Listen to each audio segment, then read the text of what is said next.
एक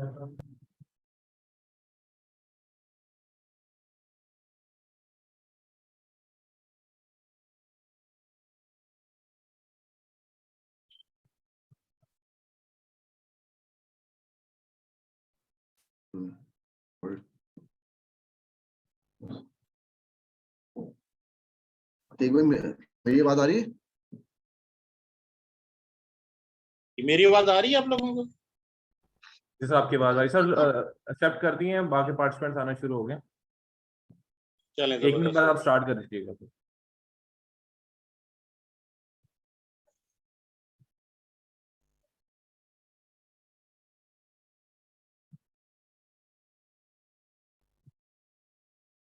ये 60 बस।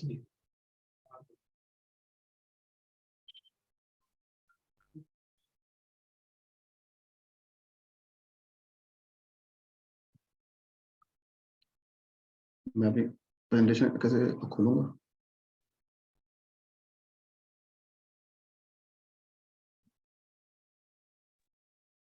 Over to you Zahid sir. Start कर दें? जी सर, स्टार्ट कीजिए। बिस्मिल्लाहिर्रहमानिर्रहीम। अल्लाहुम्मा सल्ली अला मुहम्मदिन नबील उम्मी व अला आलिहि वसल्लम Taslima. To start this webinar with the name of Allah, recitation from Holy Quran.